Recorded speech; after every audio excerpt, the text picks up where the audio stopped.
এই টেলিফোনটি কিভাবে লক্ষ লক্ষ মানুষের জীবন নিয়েছিল এবং সবার পরিচিত এই জেসিবি বা ভেকু মেশিনের রং সর্বদা হলুদ রঙের কেন হয়, আর প্লেনের ইঞ্জিন যতটা পাওয়ারফুল হয় এটা দেখার পর আপনি নিশ্চিত ভয় পেয়ে যাবেন। এবং পৃথিবীর সব থেকে পাওয়ারফুল বাইক নিনজা এস2আর কেন মোটোজিপি প্রতিযোগিতায় অংশ নিতে পারে না, জানতে হলে এখনই ভিডিওটিতে লাইক দিয়ে দিন।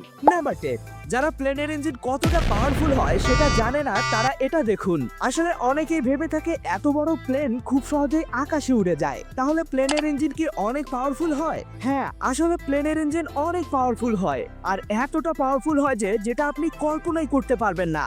আর এটা পরীক্ষা করার জন্য প্লেনের পিছনে একটা গাড়িকে রাখা হয়, এবং প্লেন টেক অফ করার জন্য যখন ফুল স্পিড দেওয়া শুরু করে তখন গাড়িটা হাওয়ার অতিরিক্ত প্রেসারে এভাবে ভেঙে যেতে থাকে, যেটা সত্যি অনেক ভয়ঙ্কর একটা ব্যাপার। সুতরাং প্লেন যখন টেক অফ করবে তখন ভুলেও এর পিছনে দাঁড়াবেন না। নাম্বার 9, যখনই বিড়ালের ঘাড়ে ক্লিপ লাগানো হয় তখনই বিড়াল একেবারে শান্ত হয়ে যায়। এরপর আপনি বিড়ালকে যতই ডিস্টার্ব করেন না কেন বিড়াল কোনো প্রতিক্রিয়া দেখাবে না, কিন্তু ঠিক কি কারণে বিড়ালের ঘাড়ে ক্লিপ লাগালে সে একেবারে শান্ত হয়ে যায়, চলুন বিষয়টি জানা যাক। আসলে এটাকে ক্যাট ক্লিপনোসিস বলে, আর এই পদ্ধতিকে তখনই কাজে লাগানো হয় যখন বিড়ালের নখ বা লোম কাটার দরকার পড়ে, আর পশু ডাক্তাররাও এটিকে ব্যবহার করে বিড়ালকে চিকিৎসা দেওয়ার জন্য। এখন প্রশ্ন হলো, ক্লিপ লাগালে কেন বিড়াল একেবারে শান্ত হয়ে যায়? আসলে বাচ্চা অবস্থায় বিড়ালগুলোকে তাদের মা এভাবে ঘাড়ে ধরে এক জায়গা থেকে অন্য জায়গায় নিয়ে যায়, আর এজন্যই যখন বিড়ালের বাচ্চাগুলোর ঘাড়ে ক্লিপ লাগানো হয় তখন তারা মনে করে যে তাদের মা এভাবে ধরেছে, যার জন্য সেই মুহূর্তে বিড়ালগুলো একেবারে শান্ত থাকে। নাম্বার 8, আমাদের দেশে অনেক জনপ্রিয় এবং মজাদার একটি প্রতিযোগিতা হলো এই নৌকা বাইচ, যা হয়তো কোনো না কোনো সময় দেখেই থাকবেন। তবে ঠিক এমনই কুমড়ার নৌকা বানিয়ে বেলজিয়ামে বাইচ প্রতিযোগিতা হয়, আর যে এই প্রতিযোগিতায় প্রথম হয় তাকে $1,00,000 মানে 1 কোটি টাকা পুরস্কৃত করা হয়। আসলে বেলজিয়ামে প্রতি বছরই এই প্রতিযোগিতাটি হয়ে থাকে, যেখানে বিশাল বিশাল কুমড়ার ভেতরের অংশকে ফেলে দিয়ে নৌকার মতো বানিয়ে চালানো হয়। এমন আজব প্রতিযোগিতা কি আপনি আগে কখনো দেখেছেন? যদি দেখে থাকেন তাহলে তা অবশ্যই আমাকে কমেন্ট করে জানাবেন। নাম্বার 7, এই টেলিফোনটি কোটি কোটি মানুষের জীবন নিয়েছে, আর এই টেলিফোনটিকে পৃথিবীর সব থেকে ভয়ঙ্কর অস্ত্র মনে করা হয়। হ্যাঁ, শুনতে অবিশ্বাস্য মনে হলেও এটাই সত্য।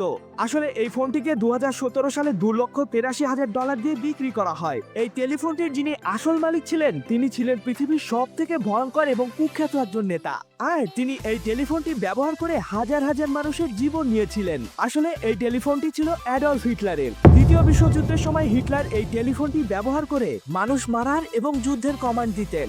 নাম্বার 6, সোলার পাওয়ার প্ল্যান্ট তো আপনি অবশ্যই দেখেছেন, তবে আপনি কি কনসেন্ট্রেট পাওয়ার প্ল্যান্ট সম্পর্কে জানেন? আসলে এই দুইটা জিনিসই সূর্যের আলোকে কাজে লাগিয়ে বিদ্যুৎ তৈরি করে, তবে concentrate power plant solar power plant থেকে পুরাই আলাদা হয়ে থাকে। আসলে এই লম্বা টাওয়ারের চারপাশে প্রায় 1000 খানেক আয়না লাগানো থাকে, এবং আয়নাগুলোর মাধ্যমে তৈরি আলোর প্রতিফলন টাওয়ারের এক জায়গাতে ফোকাস করা হয়, আর এক জায়গায় ফোকাস করার ফলে টাওয়ারের ভেতরের তাপমাত্রা 500 থেকে 1000 ডিগ্রি সেলসিয়াস হয়ে থাকে, আর ওই গরম স্থানে মল্টেড সল্ট নামক এক প্রকার তরল পদার্থ পাঠানো হয়, যা অনেক গরম হয়ে বেরিয়ে আসে, আর এই মল্টেড সল্টকে স্টিম টারবাইনের মাধ্যমে বাষ্পিত করা হয়, আর এই বাষ্পকে কাজে লাগিয়ে জেনারেটরের মোটর ঘুরিয়ে বিদ্যুৎ তৈরি করা হয়। নাম্বার 5, এই মাছটি কেবল পানিতেই সাঁতার কাটে না, বরং পানিতে সাঁতার কাটতে কাটতে এভাবে আকাশে উঠতে পারে। হ্যাঁ, যেমনটা দেখছেন মাছটি আসলেই উঠতে পারে। আসলে এই মাছটির নাম গার্মিন ফিশ। যখন বড় কোনো মাছ এই মাছটাকে অ্যাটাক করে তখন নিজের জীবন বাঁচাতে এভাবে পানি থেকে আকাশে উড়ে যায়, যেটি প্রথমে 35 কিলোমিটার পার আওয়ার গতিতে সাঁতার কাটা শুরু করে উপরে ওঠার মতো স্পিড জেনারেট করার জন্য।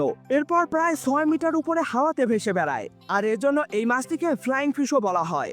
নাম্বার 4, এটা হলো বুগাটি চিরন, যার top speed 400 kilometre per hour হয়ে থাকে, আর এই গাড়িটি যখন ব্রেক করা হয় তখন ব্রেক প্লেটগুলো অতিরিক্ত ঘর্ষণের ফলে এমন লাল হয়ে যায়। কিন্তু আপনি কি জানেন এই গাড়িটার একটা টায়ারের দাম কত? আর এই ব্রেক প্লেটগুলো এতটা গরম হওয়া সত্ত্বেও কেন নষ্ট হয় না? আসলে এই গাড়িটির ব্রেক প্লেটগুলো খুবই শক্তিশালী মেটাল টাইটেনিয়াম দিয়ে তৈরি করা হয়, আর এ ধরনের একটি ব্রেক প্লেটের দাম প্রায় $50,000 মতো হয়ে থাকে, আর টাইটেনিয়ামের গলনাঙ্ক লোহার গলনাঙ্কের তুলনায় অনেক বেশি, যার কারণে এটি সহজে নষ্ট হয় না কিংবা গলে যায় না। আর বুগাটির টায়ারগুলো অতিরিক্ত স্পিডের কারণে যাতে ঘর্ষণের ফলে তাড়াতাড়ি নষ্ট না হয়ে যায় সেজন্য প্লেনের টায়ারগুলো যে রাবার দিয়ে বানানো হয় ঠিক একই রাবার দিয়ে বুগাটির টায়ারগুলো বানানো হয়ে থাকে, আর এই টায়ারগুলোর একটির মূল্য প্রায় $42,000 মতো হয়ে থাকে, আর এই বুগাটি গাড়িটির মূল্য বাংলাদেশি প্রায় 46,80,00,000 টাকার মতো হয়। নাম্বার 3, আপনারা খেয়াল করে দেখবেন বড় বড় কাজে ব্যবহৃত জেসিবি, ক্রেন ইত্যাদির রং সবসময় হলুদ হয়ে থাকে। কিন্তু আপনি কি জানেন এই মেশিনগুলোর রং সবসময় হলুদ কেন রাখা হয়? চলুন বিষয়টি জানা যাক। এই মেশিনটি সর্বপ্রথম বানায় জেসিবি কোম্পানি। এজন্য মেশিনটিকে সবাই জেসিবি মেশিন বলে ডাকে, আবার অনেকে ভেকুও বলে। তবে মেশিনটির আসল নাম হলো ব্যাকহো লোডার। আজকের দিনে এই মেশিনটিকে জেসিবি কোম্পানি ছাড়াও ক্যাট, হুন্ডাই এবং ভলভোর মতো কোম্পানিগুলো প্রস্তুত করছে। আর মেশিনগুলোর রং হলুদ রাখার মেইন কারণ হলো হলুদ রং অন্য রঙের তুলনায় অনেক বেশি স্পষ্ট এবং ভালোভাবে দেখা যায়। আমরা জানি এই মেশিনগুলো দিয়ে দিনরাত সবসময় কাজ করা হয়, তাই কাজ চলাকালীন মেশিনগুলোকে অনেক দূর থেকেও যেন দেখা যায় এবং যাতে কোনো দুর্ঘটনা না ঘটে, এজন্যই এগুলোর রং সবসময় হলুদ রাখা হয়। আপনার এলাকায় এই মেশিনটিকে কি বলে ডাকা হয় তা অবশ্যই আমাকে কমেন্টে জানাবেন। নাম্বার 2, কাওয়াসাকি নিনজা H2R বাইকটি দুনিয়ার সব থেকে পাওয়ারফুল বাইক, যার দাম প্রায় 80 লক্ষ টাকার মতো।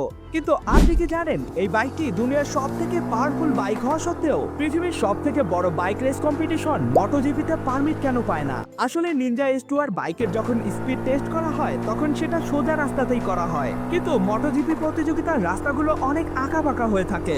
আর MotoGP-তে অংশগ্রহণ করা বাইকগুলোর ওজন 170 থেকে 190 কেজির মধ্যে হয়ে থাকে, কিন্তু নিনজা H2R বাইকের ওজন প্রায় 216 কেজির মতো হয়। এবং এই বাইকটি একটি পাওয়ারফুল বাইক, কারণ এই বাইকটিতে সুপারচার্জ ইঞ্জিন লাগানো আছে। আর MotoGP প্রতিযোগিতায় সুপারচার্জ বাইক অ্যালাউ করা হয় না। মূলত এই পার্থক্যগুলোর কারণেই নিনজা H2R-কে MotoGP-তে পারমিশন দেওয়া হয় না। আবার দেখা হবে সামনের কোনো ভিডিওতে। ততক্ষণ পর্যন্ত কিপ দ্য নলেজ।